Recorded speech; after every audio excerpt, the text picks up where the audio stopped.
मरकज़ी वज़ीर व तेलंगाना बीजेपी के सरबराह किशन रेड्डी ने कहा कि पार्टी तेलंगाना में एमएलसी इंतखाब में मुकाबला कर रही है क्योंकि इसके पास मजबूत अवामी हिमायत और सियासी ताकत है। किशन रेड्डी ने बीजेपी उम्मीदवार के हक़ में वोट देने की अपील करते हुए कहा कि पार्टी तेलंगाना के मुजाहिदीन तहरीक और शुहदा के ख्वाबों को पूरा करने के लिए पुरअज़्म है। उन्होंने मज़ीद कहा कि बीजेपी वाहिद पार्टी है जो मजबूती से मुकाबला कर रही है, जिससे पार्टी की रियासत में बढ़ती हुई मकबूलियत का अंदाज़ा होता है।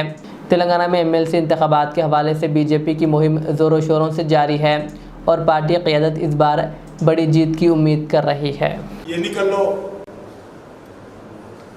भारतीय जनता पार्टी गेलिपिंचाल्सिंदिगा भारतीय जनता पार्टी अभ्यर्थुलैनटुवंटि नलगొండ వరంగల్ ఖమ్మం సర్వోత్తమ రెడ్డి గారు చాలా ఈ యొక్క టీచర్స్ యూనియన్స్ లో ఉపాధ్యాయ సంఘాలలో చాలా అనుభవం ఉన్నటువంటి వ్యక్తి, అనేక సంవత్సరాలుగా ప్రభుత్వ టీచర్గా పనిచేసినటువంటి వ్యక్తి, అన్ని రకాలుగా ఉత్తమమైనటువంటి వ్యక్తి సర్వోత్తమ రెడ్డి.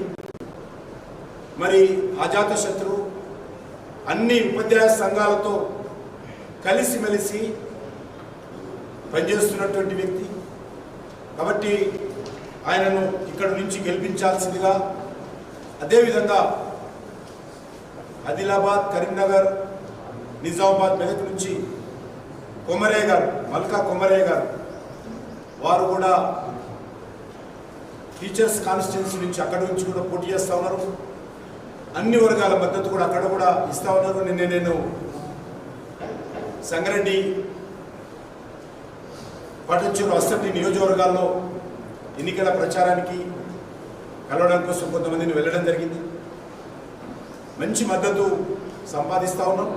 గ్రాడ్యుయేట్స్ కాన్స్టిట్యున్సీ నుంచి కూడా మా పార్టీ సీనియర్ నాయకులు అంజిరెడ్డి గారు పోటీ చేస్తూ ఉన్నారు.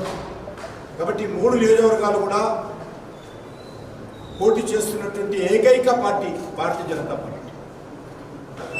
కాబట్టి భారతీయ జనతా పార్టీ ఉపాధ్యాయ సమస్యల మీద పోరాటం చేయాలనేటువంటి చిత్తశుద్ధి మాకు ఉన్నది. కాబట్టి ప్రజలు ఎదుర్కొంటున్నటువంటి సమస్యల మీద శాసనసభలో లేవనెత్తాలనేటువంటి సత్తా ఉన్నది. కాబట్టి మేము ఈరోజు 3 స్థానాలకు పోటీ చేస్తాం. ఏ పార్టీ కూడా పోటీ చేయడం లేదు. అందుకే నేను తెలంగాణ ప్రజలను, విద్యావంతులను, మేధావులను, కవులు, కళాకారులను కోరుతాము, భారతీయ జనతా పార్టీ అభ్యర్థులను ఆశీర్వదించండి. తప్పకుండా తెలంగాణ ఉద్యమకారుల ఆకాంక్షల కోసం, తెలంగాణ అమరవీరుల యొక్క ఆకాంక్షల కోసం తప్పకుండా భారతీయ జనతా పార్టీ రానున్న రోజుల్లో ప్రజల పక్షాన నిలబడి పోరాటం చేస్తుందనే విషయాన్ని ఈ సందర్భంగా